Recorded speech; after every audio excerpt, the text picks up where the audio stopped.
천번구성 정의도는요,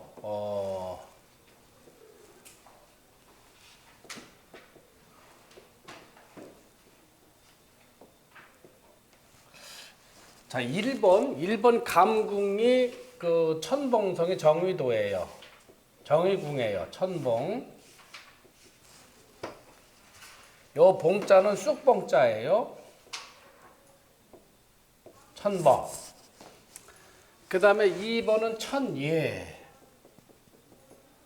천예. 3번은 천충. 4번은 천보. 5번은 천금. 6번은 천심. 그 다음에 7번 궁은 천주. 그 다음에 8번 궁은 천임.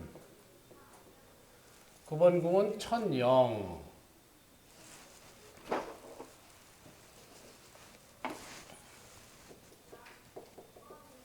천영.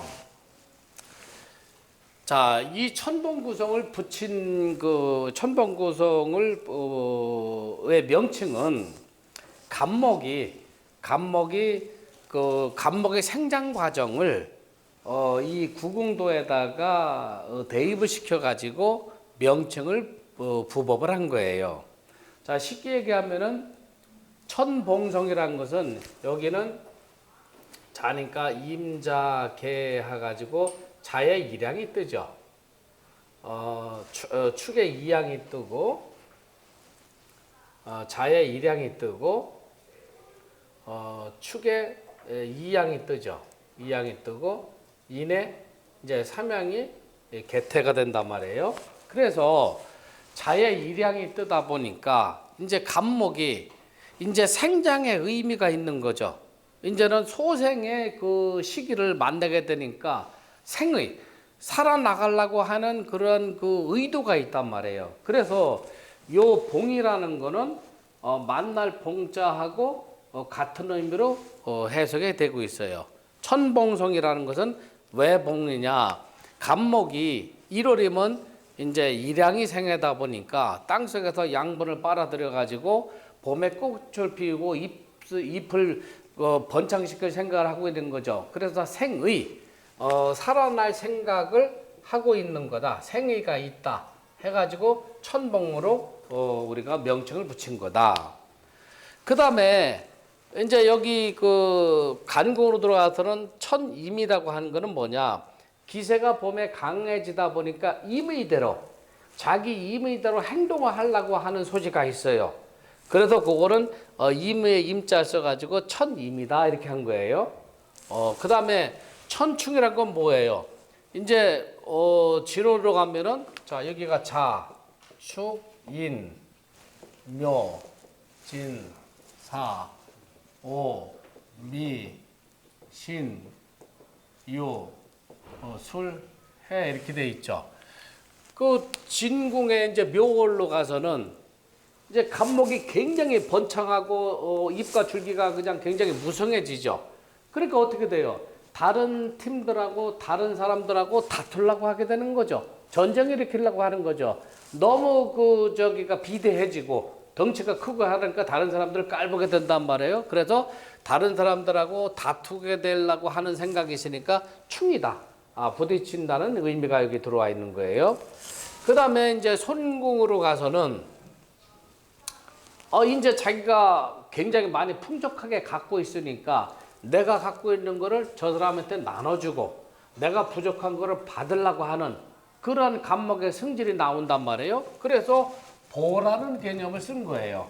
보라는 개념은 보완해준다, 보충해준다 하는 개념이 들어온 거예요. 그 다음에 영이라고 하는 것은 이제 어디 여름으로 가서 어떻게 돼요? 아주 그냥 나무가 그냥 굉장히 무성해지는 거죠. 아주 화려함의 극치를 이루게 되는 거죠. 그래서 우리가 천영이다. 밖으로 표현했을 적에는 굉장히 꽃도 크게 활짝 펴 있고 그 다음에 잎사귀도 무성해지고 가지도 굉장히 위로 뻗어 있고 그래서 천영이라는 명칭을 붙이게 된 거예요. 그 다음에 미곤신 가을로 들어가서 미토절은 어떻게 돼요? 삼복이 생한하는 계절이다. 겉으로는 굉장히 그 따뜻하고 열기가 있지만은 내적으로는 찬 기운이 도는 시점이죠. 그게 이제 곤궁의 미곤신의 계절이 그렇단 말이에요. 그래서 겉으로 화려한 기운을 이제 내적으로 감추려고 하는 성질이 있어요. 그래서 요 얘는 내와 같다 이렇게 보는 거예요.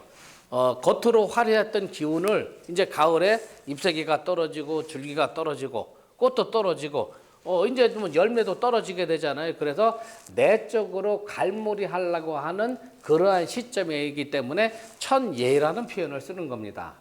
그 다음에 이제 그 태궁으로 가서는 가을로 이제 금왕지절로 가서는 뭐예요? 전부 다 떨어지고 기둥 하나만 남게 되는 거죠.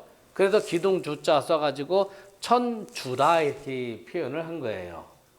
그 다음에 이제 건국으로 가서는 마음심자가 들어와 있는데 요 마음심자는 이제 가지가 하나밖에 남지가 않았잖아요. 그래서 여기 그 건궁에서는 모든 기운이 잎색이 떨어지고 그 다음에 열매도 떨어지고 그렇죠? 꽃도 떨어지고 그러면은 이제는 귀근복명이라 모든 기운이 이제 뿌리로 전부 다 내려가게 되죠. 이 나무가 내려가서 봄에 다시 태어날 생각을 감추고 있는 거죠. 그래서 마음심자를 써가지고 천심이라는 표현을 쓴 거예요. 그러니까 천번구성의 명칭은 감목의 생장 과정을 24절기에 빗대서 명칭을 붙인 것이다. 천봉이라는 것은 쑥봉인데 저건 만날봉하고 같은 의미로 해석이 된다. 자월이면 일양이 뜨니까 감목의 입장에서는 땅속에서는 이미 양기가 태동이 시작이 돼서 봄에 꽃을 피울 생각을 하게 되는 거죠. 그래서 생일을 만나기 때문에 천봉이라는 표현을 쓴 거고 그 다음에 간궁으로 와서는 봄이 일양이 뜨고 이양이 뜨고 삼양이 떠도 완벽하게 봄이 되니까 이제 기세가 강해지니까 모든 일을 지 임의대로 하려고 했기 때문에 천임이라는 표현을 쓴 거고 그 다음에 뭐예요? 기세가 강해지면 타인들하고 서로 다투려고 하게 되는 그 성질이 있죠. 그래서 천충이라고 하는 거고 그 다음에 이제 선궁에서는 너무 이제 비대해지고 넉넉해지니까 남한테 논아주려고 하고 서로 교류로 이루려고 하는 거죠. 저쪽에 부족한 걸 내가 갖고 오고 내가 많이 남는 거는 보내주고 그래서 천보라는 명칭을 붙이게 된 거예요.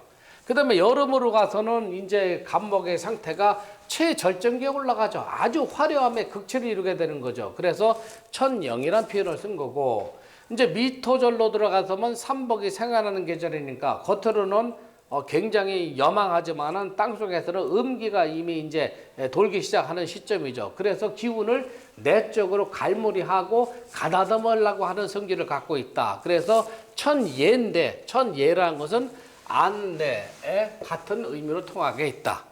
그 다음에 금왕지절인 가을로 가서는 뭐 잎사귀하고 열매 그거 전부 다 떨어지게 되는 거죠. 그래서 몸통 하나만 남게 되는 거죠. 기둥 하나만 남게 되죠. 그래서 천주라고 표현을 한 거고 그 다음에 이제 건궁으로 가서는 해는 소양이니까 자의 일양이 뜨죠. 그러니까 언제 봄이 올 건가? 봄이 오게 된다면 내가 다시 꽃을 피워야 되겠다 하고자 하는 그런 의도가 있게 되는 거죠. 그러니까 기근복명이라는 것은 위에 지상 위에 있는 모든 성분들이 전부 땅속에 들어가서 봄을 대비하는 거니까 그럼 그런 마음을 갖고 있다 해가지고 천심이라는 표현을 쓴 거예요. 그 다음에 중궁의 천금이라고 하는 거는 여기 4번 다음에 5번으로 가잖아요. 이제 모든 게 넉넉해져 가지고 사람들한테 논아준단 말이에요. 날짐승한테도 논아주고 그 다음에 이제 산에 사는 동물들한테 뭔가 논아주게 되고 그래서 이 금이라고 하는 것은 이제 짐승들이 먹고 살 수 있는 그런 터전을 베풀어 주게 되는 거죠. 그래서 중궁의 천금성이라는 명칭을 우리가 붙이게 된 거예요. 천봉구성은 감목의 생장 과정을 빗대 가지고 명칭을 붙인 거다 이렇게 생각을 하시면 돼요. 자, 그래서 여기서 천봉은 대흉하다. 천임은 대길이다. 천충은 소길이다. 그 다음에 천모는 대길이다. 그 다음에 천영은 대흉하다.